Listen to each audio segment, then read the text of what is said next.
Hello students, स्वागत है आप सभी का हमारे चैनल द पढ़ाई हेल्पर पे। स्टूडेंट्स, आज की इस वीडियो में हम लोग सीबीएसई बोर्ड एग्जाम में पूछे जाने वाले acid base and salt chapters की क्वेश्चन, यानी आज तक जितने भी क्वेश्चन पूछे गए हैं उनको हम लोग करने वाले हैं। अगर स्टूडेंट्स हम लोग देखें तो मात्र 10 से 15 यही क्वेश्चन है जो आज की वीडियो में हम लोग करा रहे हैं।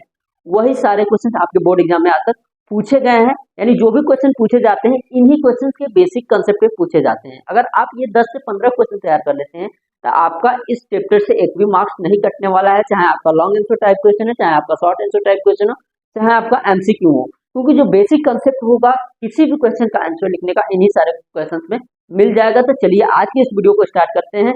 वीडियो स्टार्ट करने से पहले अगर आप चैनल पर नए हैं, चैनल को सब्सक्राइब कर लो। अगर आपने चैप्टर 1 की को नहीं देखा है, MCQ, long answer type, short answer type, उसको देखिए, उसका लिंक इस वीडियो को डिस्क्रिप्शन बॉक्स में है। तो चलिए आज की इस वीडियो को तो स्टूडेंट्स हम बढ़ते हैं क्वेश्चन की तरफ। आपके सामने देख रहे हैं क्वेश्चन नंबर फर्स्ट दिया गया है जो आपका सीबीएसई 2019 में पूछा गया क्वेश्चन है और बहुत ही इंपॉर्टेंट है, बहुत ही अच्छा क्वेश्चन है, ठीक ना।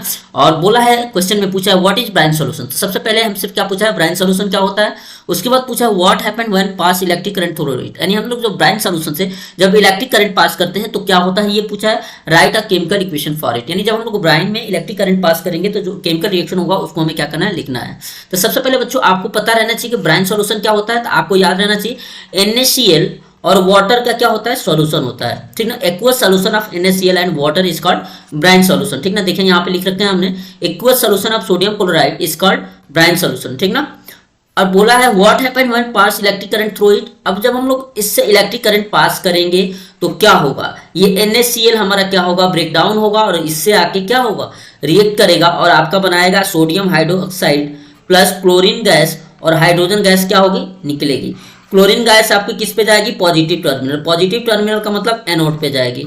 और हाइड्रोजन कहाँ जाएगी, निगेटिव टर्मिनल। निगेटिव टर्मिनल का मतलब ये कहाँ जाएगी, कैथोड पे जाएगी, ठीक ना। तो ये आपका केमिकल रिएक्शन जो है ये वाला, इसको याद रखना है, बहुत ज़्यादा इंपॉर्टेंट है। आपके बोर्ड एग्जाम में पूछ सकता है कि जब ब्रांच सॉल्यूशन का हम लोग इलेक्ट्रोलाइसिस करते हैं या जब इलेक्ट्रिक करंट पास करते हैं तो जो केमिकल रिएक्शन टेक प्लेस होता है उसको लिखिए। आपसे ये भी पूछ सकता है व्हाट इज ब्रांच सॉल्यूशन। आपको ये भी पूछ सकता है कि जब इलेक्ट्रोलाइसिस किया जाता है जो क्लोरीन गैस होती है किस टर्मिनल पे जाती है, तो आप क्या बताओगे, एनोड पे, और हाइड्रोजन कहाँ जाती है, कैथोड पे, ठीक ना। ये बहुत ज़्यादा इंपॉर्टेंट है, ठीक। तो आप लोग ये क्वेश्चन आराम से कर लेंगे। नेक्स्ट क्वेश्चन हम लोग देखते हैं, बहुत ही इंपॉर्टेंट क्वेश्चन है। बोला है sodium hydrogen carbonate is basic salt. Sodium hydrogen carbonate आप लोग जानते हैं NaHCO3, जिसे हम लोग क्या कहते हैं बच्चों, बेकिंग सोडा कहते हैं। इसका दूसरा नाम क्या होता है, बेकिंग सोडा। बोला है ये क्या है, आपका बेसिक साल्ट है। और बेसिक साल्ट कब बनता है, जब हमारा बेस क्या हो, स्ट्रॉन्ग बेस हो, और क्या हो, वीक एसिड हो, तभी तो बेसिक साल्ट बनेगा। और साल्ट बनने के लिए तो आपको पता है ना साल्ट कब बनता है, साल्ट बनने के लिए, जो साल्ट बनने के लिए सबसे जो रिएक्शन होता है उसको हम लोग क्या कहते हैं, न्यूट्रलाइजेशन रिएक्शन। क्या कहते हैं, न्यूट्रलाइजेशन रिएक्शन। अब यहाँ पर न्यूट्रलाइजेशन रिएक्शन होगा, लेकिन वहाँ पे एसिड क्या हो, बेस क्या होगा, स्ट्रांग होगा अगर बेसिक साल्ट है तो, और वीक क्या होगा, एसिड होगा, ठीक ना। तो जब हमारा सोडियम हाइड्रोजन कार्बोनेट बनता है तो वो क्या होता है, वहाँ पे हमारा NaOH ये बेस होता है, एसिड क्या होता है, H2CO3। इन दोनों का जब न्यूट्रलाइजेशन रिएक्शन होता है तब हमारे पास क्या बनता है, sodium hydrogen carbonate plus water, ठीक ना। आपको पता है कोई भी न्यूट्रलाइजेशन रिएक्शन होता है तो साल्ट प्लस वाटर बनता है। तो अब देख सकते हैं यहाँ पे ये बेस क्या है, स्ट्रॉन्ग बेस है, और ये एसिड क्या है, वीक एसिड है। अब आप देख सकते हैं अगर बेस स्ट्रॉन्ग है, एसिड वीक है, तो यहाँ पे जो साल्ट बनेगा उसका नेचर क्या होगा, बेसिक होगा। तो आप अपने एक्सप्लेनेशन में लिख देंगे sodium hydrogen carbonate is basic salt because its parents base is strong NaOH and parent acid is weak, ठीक ना। और उसके बाद ये चाहे तो आप इक्वेशन लिख सकते हैं या इतने पे भी छोड़ सकते हैं। अगर इक्वेशन लिखेंगे तो इसको क्या कीजिएगा, स्क्वायर ब्रेसेस में बंद कर दीजिएगा ताकि एग्जामिनर जो आपकी कॉपी चेक करे उसको दिखे। अगला देखो, इसमें और पूछा हुआ था how is it converted into washing soda. अगर हमें सोडियम हाइड्रोजन कार्बोनेट है, अगर हमारे पास ये सोडियम हाइड्रोजन कार्बोनेट है, अगर इसे हमें वॉशिंग सोडा में कन्वर्ट करना है तो हम लोग कैसे कन्वर्ट करेंगे। तो आपको पता है, हमें पता है सोडियम हाइड्रोजन कार्बोनेट का जो फार्मूला होता है आपको पता है Na2CO3 ये होता है ना। इसके साथ हमारे पास 10 क्रिस्टल आप क्या होते हैं, वाटर होते हैं, यही होता है। अब देखो सोडियम हाइड्रोजन कार्बोनेट में यहाँ बस एक क्या था, हाइड्रोजन था, उस हाइड्रोजन को क्या कर दिया गया है, रिमूव कर दिया गया है, यही ना किया गया है, उस हाइड्रोजन को क्या कर दिया गया है, रिमूव कर दिया गया है। तो अगर हमें सोडियम हाइड्रोजन कार्बोनेट से अगर हमें वॉशिंग सोडा बनाना है तो हम लोग जनरली इसको क्या कर देंगे बच्चों, देखो यहाँ पे क्या किया जा रहा है, हीट किया जा रहा है, ठीक ना। ये सोडियम हाइड्रोजन कार्बोनेट है, इसको हम लोग क्या कर रहे हैं, हीट कर रहे हैं। जब हम लोग हीट कर रहे हैं तो इससे क्या हो रहा है, हाइड्रोजन रिमूव हो जा रही है और हमें क्या मिल रहा है बच्चों, यहाँ पे सोडियम कार्बोनेट, यानी हमें क्या मिल जा रहा है, वॉशिंग सोडा। ठीक, अब सोडियम कार्बोनेट तो मिल गया, लेकिन इसके पास हमारे 10 क्रिस्टल्स ऑफ वाटर भी चाहिए, तो फिर हमने क्या किया, इसके साथ 10 क्रिस्टल ऑफ वाटर ऐड कर दिया। ठीक ना, तो यही बोला NaHCO3 is heated to form sodium hydrogen sodium carbonate. ठीक ना, अगला जो पार्ट आपका पूछा था कि just how is it converted into washing soda, तो आप क्या लिखेंगे, बाय हीटिंग, या ये लिख सकते हैं information of washing soda involves in the following reaction, और ये रिएक्शन लिख सकते हैं। ठीक ना, या आप ये भी लिख सकते हैं। हो गया, सारी चीजें क्लियर हो गई इस क्वेश्चन की। ये देखो 2020 का क्वेश्चन था, बहुत ही आसान, बहुत ही अच्छा क्वेश्चन था। ठीक ना, आपके सामने यहाँ पे सारी चीजें थी। ठीक ना, आपको कुछ करना नहीं था खास। ठीक, अगला क्वेश्चन पे बढ़ते हैं, क्वेश्चन नंबर 4 पे। देखो ये भी बहुत ही अच्छा क्वेश्चन है और इसमें इन्होंने क्या पूछा है, give reason for the following. हमें क्या करना है बच्चों, रीजन बताना है। Only 1/2 of water molecule is shown in the plaster of Paris. अब हमें पता है दो चीजें होती है, एक तो हमारे पास जिप्सम होता है और एक हमारे पास क्या होता है, पीओपी यानी प्लास्टर ऑफ पेरिस। दोनों का कलर की बात करें तो दोनों कैसे होते हैं बच्चों, व्हाइट इन कलर। दोनों कैसे होते हैं, दोनों का कलर व्हाइट होता है। जिप्सम का फार्मूला की बात करें तो ये हमारा होता है CaSO4.2H2O, ये होता है। इसको हम लोग क्या करते हैं बच्चों, हीट करते हैं। जब हम लोग हीट करते हैं तो इससे क्या होता है, ठीक ना, 3/2 मॉलिक्यूल्स ऑफ वाटर क्या हो जाते हैं, रिमूव हो जाते हैं। तो ये आपका बनता है CaSO4.12H2O, ये आपका बनता है। और इससे क्या हो जाता है कि और मॉलिक्यूल्स ऑफ वाटर क्या हो जाते हैं, रिमूव हो जाते हैं, निकल जाते हैं। ठीक ना, या ये हम माने कि इसके क्या हो जाता है, ये डिहाइड्रेट हो जाता है, माने इससे क्या हो जाता है, वाटर निकल जाता है। ठीक ना, तो ये हमारा क्या हो जाता है, पीओपी यानी प्लास्टर ऑफ पेरिस, जिसका कलर कैसा होता है, व्हाइट इन कलर होता है। ठीक ना, देखो यहाँ पे हमने क्या एक्सप्लेन किया, 1/2 of water molecules is shown in the formula of plaster of Paris because 2 formula units in CaSO4 calcium sulphate share 1 molecules of water of crystallization. ठीक ना, ये चीजें हैं। ठीक ना, इसको और अच्छे से आप देखना चाहते हैं तो देख सकते हैं यहाँ पे, plaster of Paris is white powder that derived from the gypsum. किससे उसको बनाया जाता है, जिप्सम से। अभी हमने आपके सामने जिप्सम का फार्मूला ये लिखा था, देख सकते हैं यहाँ पे जो CaSO4.2H2 है, ये हमारा क्या है, जिप्सम है। इसको हम लोग 100 डिग्री सेल्सियस या 373 केल्विन पर जब हम लोग क्या करते हैं, हीट करते हैं, तो ये हमारा क्या होता है, CaSO4.1/2H2O में क्या हो जाता है, कन्वर्ट हो जाता है। और इसी को हम लोग क्या कहते हैं, प्लास्टर ऑफ पेरिस। यहाँ पे देखो लिखा है when gypsum is heated to temperature 100 degree Celsius, ठीक ना, इट लॉसेस 3/4 ऑफ वाटर। ठीक है, वो अपने 3/4 वाटर को क्या करता है, लूज करता है and form plaster of Paris. ठीक ना, ये सारी बातें आपको याद रहना चाहिए। ठीक ना, ये क्वेश्चन बहुत ज्यादा इंपॉर्टेंट है और आपके CBSE एग्जाम में हर बार पूछा जाता है। ठीक ना, बढ़ते हैं हम लोग क्वेश्चन को देखते हैं और क्वेश्चन के क्या पार्ट्स हैं। ठीक है, ये वाला हो गया आपका। अगला पूछा, sodium hydrogen carbonate is used and anti acid. देखो जब कोई भी हमारी क्या है, एंट है या कोई भी, ठीक ना, जो हमें कट करती है तो हमारी बॉडी में क्या करती है, फॉर्मिक एसिड HCOOH, ठीक ना, या मिथेनोइक एसिड इसे भी कहते हैं, वो हमारी बॉडी में क्या कर देती है, इंजेक्ट कर देती है।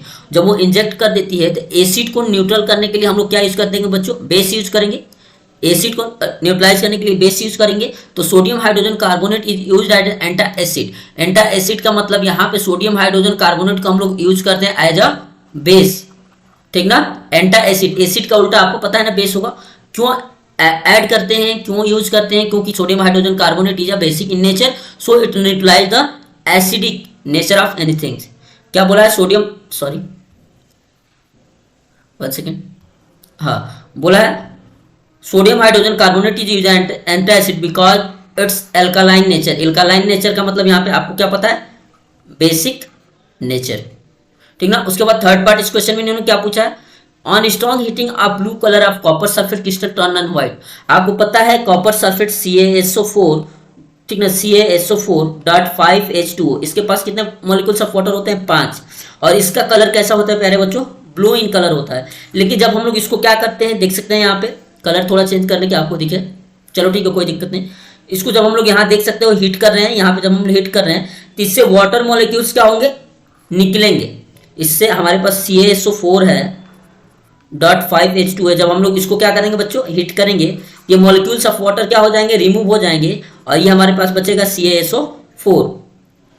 ठीक ना, तो वही बोला है कि बोला है on strong heating blue colour of copper surface crystal turn white. अब ये ब्लू कलर का होगा पहले, लेकिन जब हम लोग हीट करेंगे तो इसका ये कलर कैसा हो जाएगा, व्हाइट इन कलर हो जाएगा, ठीक ना। तो ये लिखोगे on strong heating blue colour of copper surface crystal turn white which is shown by the, ये फार्मूला आप लिख देंगे, due to the loss of water crystallization of white colour is obtain, ठीक ना। लिख लेंगे जनरली कॉपर सल्फेट सॉल्यूशन क्या हो जा रहा है, डिहाइड्रेट हो जा रहा है, नहीं उससे वाटर के जो भी मॉलिक्यूल्स हैं वो क्या हो जा रहे हैं, रिमूव हो जा रहे हैं, जिसकी वजह से उसका जो कलर है ब्लू से कैसा हो जा रहा है, व्हाइट हो जा रहा है, ठीक ना। ये बहुत ज़्यादा इंपॉर्टेंट क्वेश्चन है और इसके जो तीनों पार्ट्स हैं आपके हर बार कोई ना कोई पार्ट्स तो आपको देखने को मिल ही जाता है, तो ये तीनों पार्ट्स आपको बहुत अच्छे से तैयार रखना है, ठीक ना। आगे बढ़ते हैं नेक्स्ट क्वेश्चन की तरफ।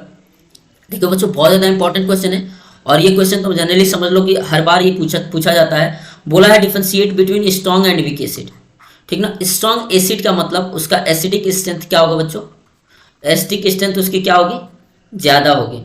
और एसिडिक स्ट्रेंथ किस पे डिपेंड करती है, H+ आयन पे। और H+ आयन से आप लोग क्या समझते हो, एक मिनट थोड़ा सा जगह बना लिया आप लोग को समझाने के लिए, ठीक ना। H+ आयन से आप लोग क्या समझ सकते हो बताओ, H+ आयन से आप लोग क्या समझते हो कि कोई भी अगर एसिड है, जब हम उसे कहाँ ऐड कर रहे हैं, पानी में ऐड कर रहे हैं, कहाँ ऐड कर रहे हैं, पानी में ऐड कर रहे हैं, तो वो कितना हाइड्रोलाइज हो रहा है, यानी वो कितना क्या हो रहा है, वाटर के साथ वो कितना हाइड्रोजन आयन प्रोड्यूस कर रहा है, उस पर वो डिपेंड करती है उसकी एसिडिक स्ट्रेंथ। अगर कोई स्ट्रॉन्ग एसिड है तो वो ज़्यादा से ज़्यादा H+ आयन क्या होगा, देगा। स्ट्रॉन्ग एसिड क्या होगा, ज़्यादा से ज़्यादा हमारा H+ आयन क्या कर देगा, रिलीज करेगा, यानी कंप्लीटली क्या हो जाएगा, हाइड्रोलाइज्ड हो जाएगा, यानी पानी के साथ क्या हो जाएगा, घुल जाएगा। और जो हमारा वीक एसिड होगा उसमें जो H+ आयन निकलेंगे वो क्या निकलेंगे, कम निकलेंगे, यानी ये वीक एसिड होगा, समझ रहे हो।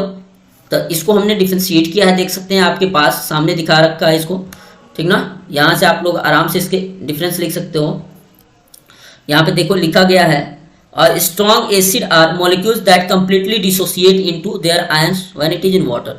स्ट्रॉन्ग एसिड वो एसिड होते हैं जिनको अगर हम लोग पानी में डालें तो वो कंप्लीटली अपने आयंस को क्या कर देते हैं, पानी में डिसोसिएट कर देते हैं, ठीक ना। अगला इन्होंने वीक एसिड का मतलब क्या है, weak acid are molecule that partially dissociate, यानी कंप्लीटली डिसोसिएट नहीं करते हैं, हल्का फुल्का अपने हाइड्रोजन आयन को क्या करते हैं, निकालते हैं, यानी पानी में देते हैं, ठीक ना। इसको हम लोग कहते हैं वीक एसिड, ठीक ना। और भी अगर आपको डिफरेंस लिखना हो तो आप लिख सकते हैं pH of strong acid solution is very low, ठीक ना। आपको पता है ना pH स्केल आपकी क्या होती है, 7 पे न्यूट्रल होता है, ठीक ना। एक बार देख लेते हैं हम लोग इसको अच्छे से।